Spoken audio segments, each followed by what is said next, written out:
Olá pessoal, me chamo Caio Monteiro aqui para mais um vídeo onde a gente hoje vai mostrar como sistemas distintos e complementares conseguem se integrar para entregar, e aí eu falei certo dessa vez, entregar aí um serviço de qualidade para sua empresa, para seus clientes.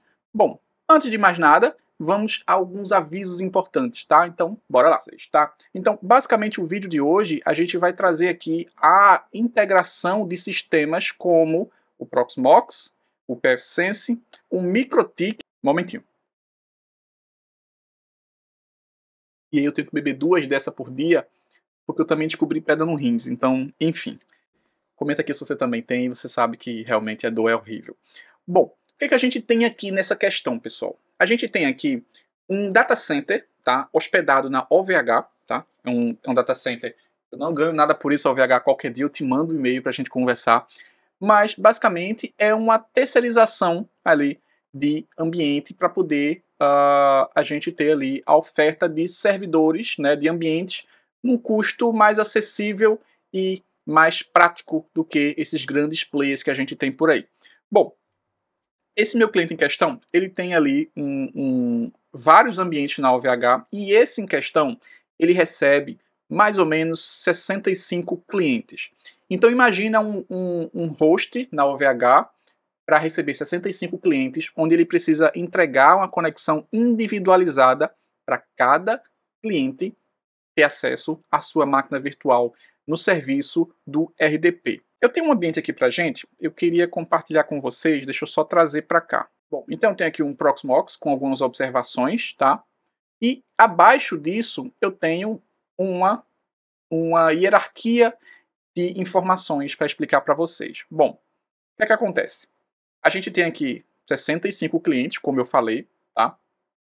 E cada cliente precisa ter um acesso individualizado, seja por VPN ou seja por redirecionamento de porta, as famosas NATs. Primeira dica que eu deixo para vocês aqui é que o ideal, né, é que esse primeiro acesso do cliente ele tenha que ser por VPN, tá? Por quê, pessoal?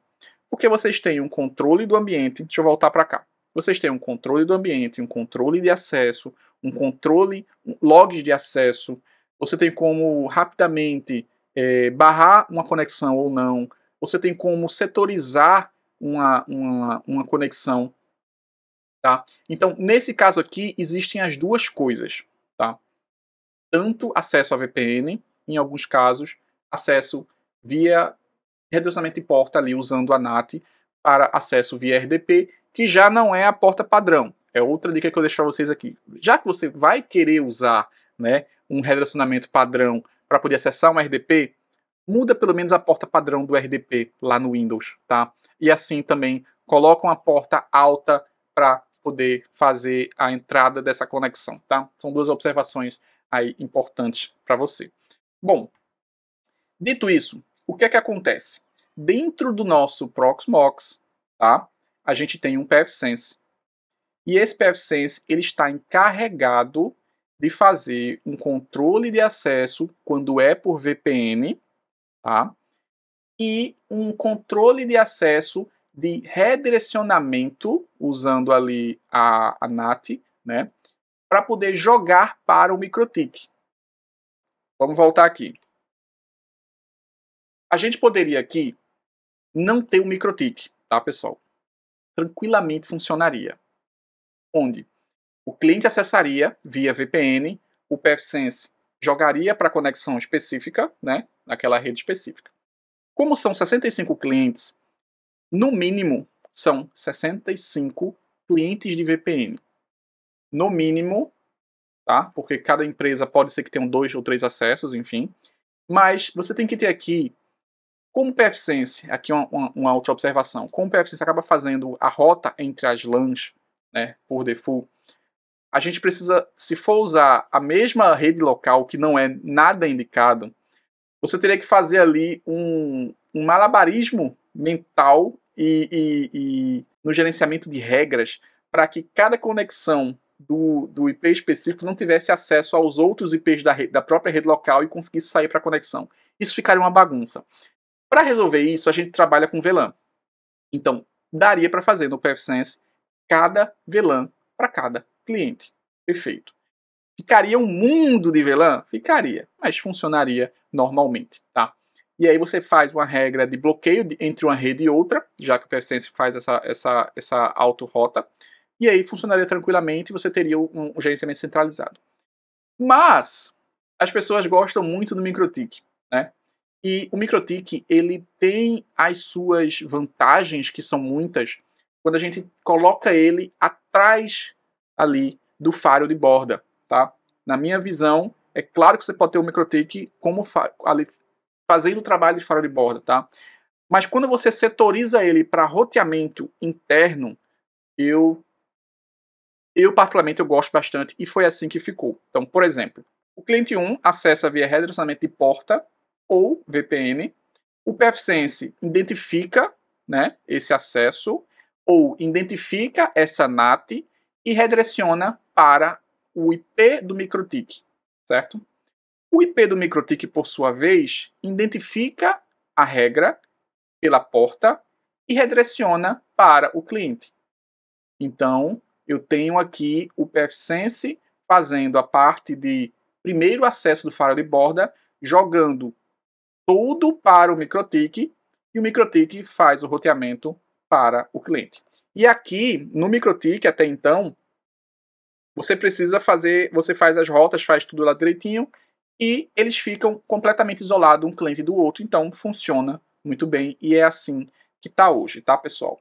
Então, cada cliente tem a sua VLAN dentro do MikroTik, o MikroTik recebe todas as conexões do PFSense, e o PFSense autoriza a entrada do cliente. Simplificando, é isso.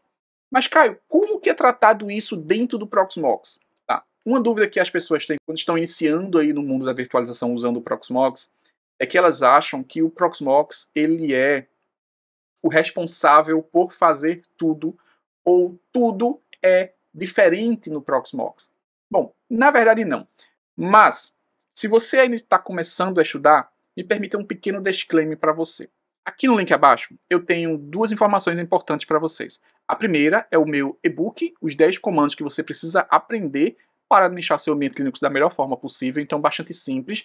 Cadastre-se e receba automaticamente esse e-book, tá? Simples e rápido, para que você tenha esse e-book. É meu primeiro e-book e eu já estou trabalhando em outros. Eu preciso que vocês analisem e verifiquem se atende vocês e me deixem um feedback com relação a esse tipo de material. O e-book é gratuito e está liberado para vocês. O link está aqui embaixo. Outra informação é que se você está começando a estudar e não me conhece, ainda não é meu aluno, não é obrigado a ser, tá, pessoal? Mas se você se tornar meu aluno, você ajuda esse projeto a se manter aqui no YouTube e ajuda outras pessoas que são impactadas por esse projeto. Como, por exemplo, é através desse projeto que eu consigo pagar a babá do meu filho e é através do meu filho que eu consigo ter uma realização aí de atingir meus objetivos, digamos assim. Tá? Então, o link também está aqui embaixo. Eu vou adorar ter você como meu aluno. Aqui tem todas as informações, aqui tem o feedback dos meus alunos. E aqui, por esse link, você tem um desconto na compra do curso do Proxmox Backup Server. Se você comprar por aqui, você também tem um desconto no curso do Proxmox Backup Server, tá, pessoal? Então, disclaimer feito. Obrigado por isso. E vamos lá. Deixa eu fechar aqui as abas para vocês. Então, voltando aqui, as pessoas quando começam a conhecer o Proxmox, acham que o Proxmox é o responsável por tudo, onde o que eu vou fazer, eu tenho que aprender no Proxmox. Na verdade, não. Tá? Por exemplo, eu tenho aqui um ambiente, que é o nosso lab aqui para vocês. Que o lab estava um pouco parado, porque eu estava com o backup do cliente aqui, mas o cliente já normalizou seu ambiente, já devolvi ali, fiz um sync para o ambiente dele, está tudo normalizado. Bom, por exemplo, vamos pegar aqui algumas das dúvidas que vocês têm, tá? Caio, como é que funciona essa parte de rede no Proxmox? Para essa situação aqui, quantas placas de rede eu tenho que ter? Qual a configuração? Como é que funciona tudo isso? Bom, vamos lá. A primeira informação que vocês precisam saber é que, nesse caso, a OVH ela tem uma limitação. O que é que acontece? A OVH ela não permite que você tenha IPs reais adicionais por outras portas. Então, É aquela porta que ela cedeu para você, porque eles também fazem os roteamentos lá deles. Então, é justificável, mas fica um pouco chatinho até você entender. Então, a OVH, ela tem um acesso único, tá? O que é que ela diz? Ó, eu não libero IPs adicionais em outras interfaces de rede. O que é que você vai ter que fazer? Você vai fazer uma bound, juntar duas placas de rede. E por quê? Porque eu preciso daquele MAC. Então, você vai fazer uma bound e vai ter o seu IP real ali pela bound. Então, eu tenho uma segurança de, se uma placa falhar, a outra, eu ia fazer assim, mas ia ficar feio para vocês. Se uma placa falhar, a outra passa a funcionar. Ok.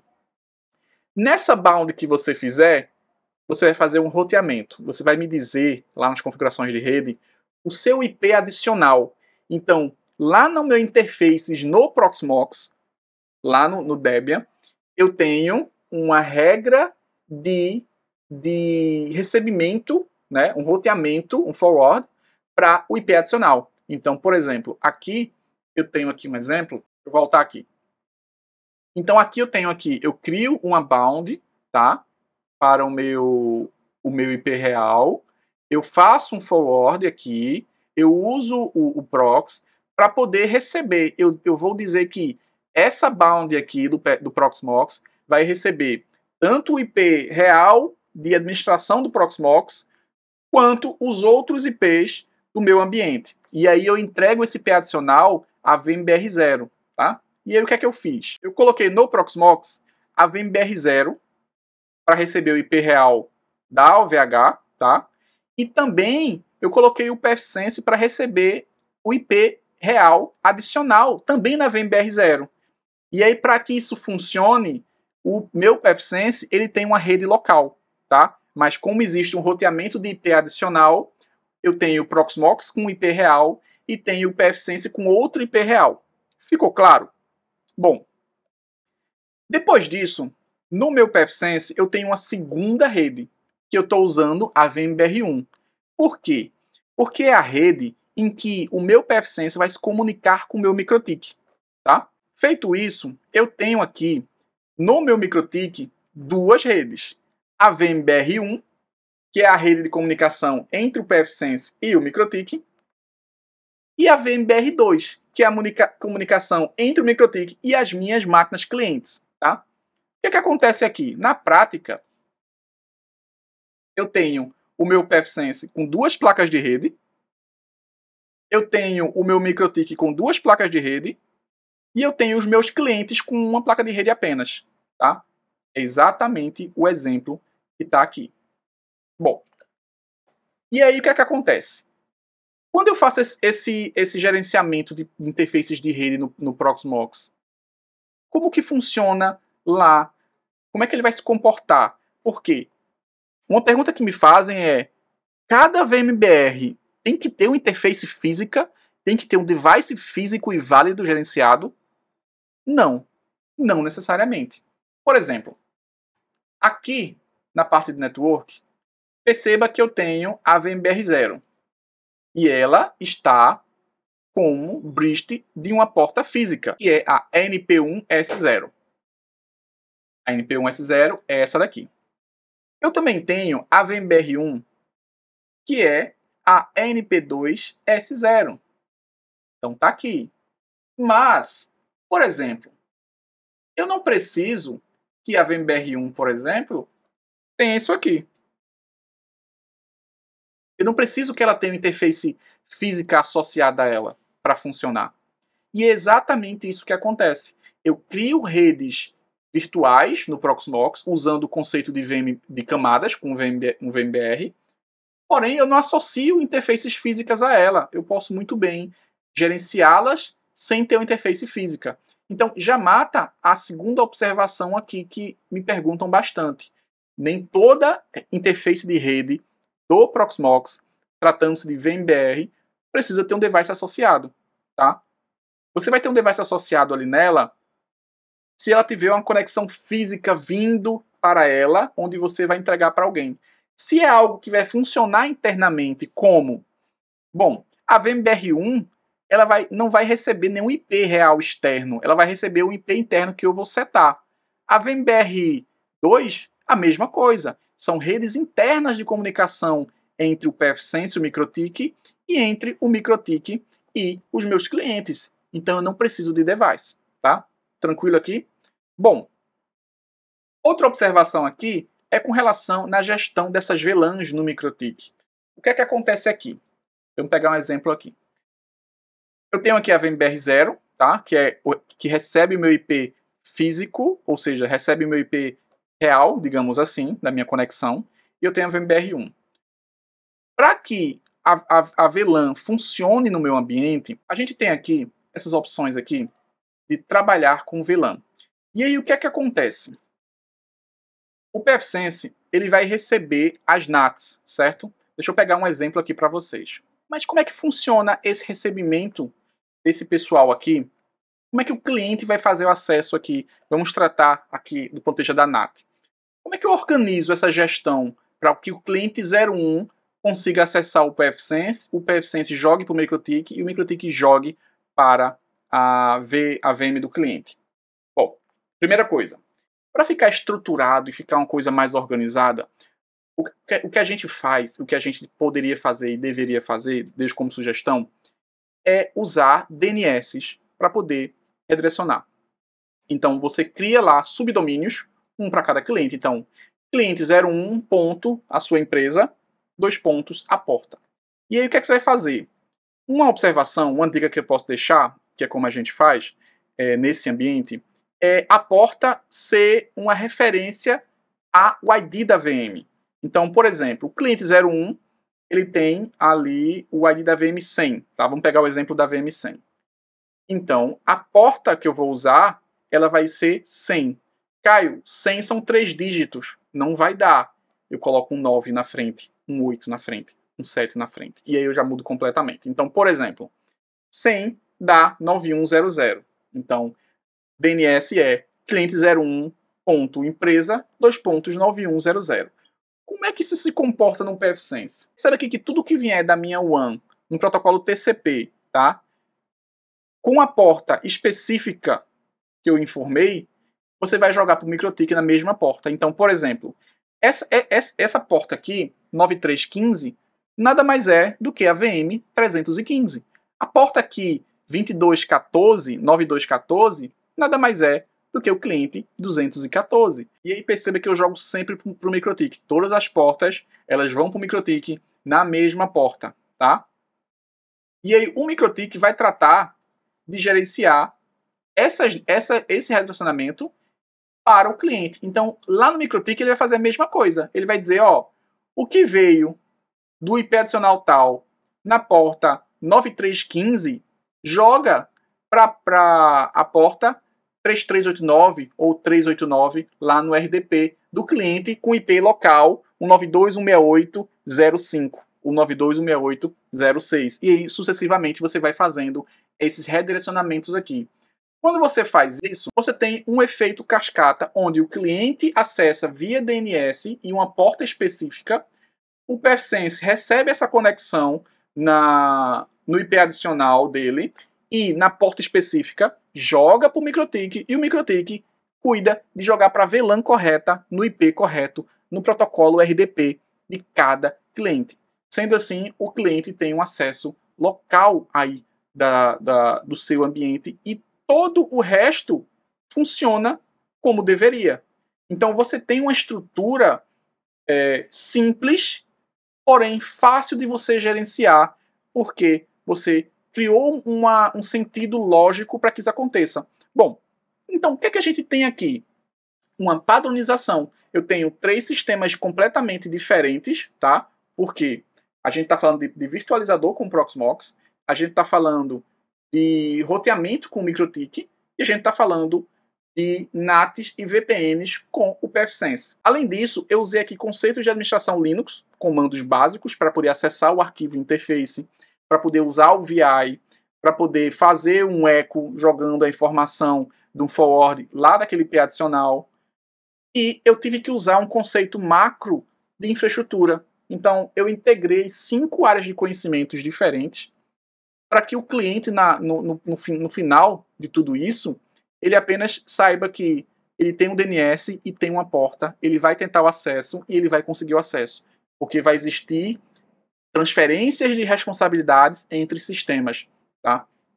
E aqui funciona tranquilamente como deveria funcionar. Caio, existem outras formas? Existe. Eu poderia não trabalhar com NAT, eu poderia fazer apenas por VPN, eu poderia não trabalhar com MikroTik, eu poderia trabalhar apenas com PathSense. Então, tem várias formas de se fazer para que você atinja o resultado. Por que a gente está usando o MikroTik aqui? De uma forma bastante simples. O cliente se sente à vontade com o MikroTik. Tá?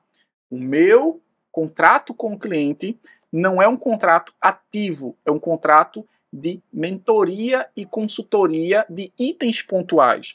Ele não me contratou para ter um pool de 100, 120 horas mês para cuidar do ambiente. Ele me contratou para dizer como é que eu posso melhorar isso, analisa e me dá 3 sugestões e me explica o porquê eu deveria usar cada uma delas. E aí ele vai usar a que melhor se adequa para ele. Entende? Então, não se apeguem tanto a, poxa, como é que eu faço isso tudo no PathSense? Você não precisa. Como é que eu faço tudo isso no MikroTik? Não precisa. Então, analisem a realidade de vocês para se integrar.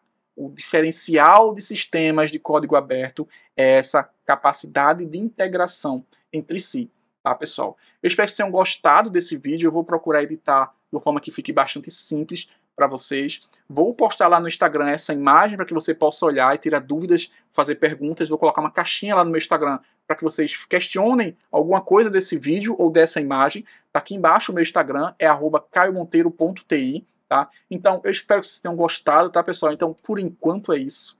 Tchau, tchau.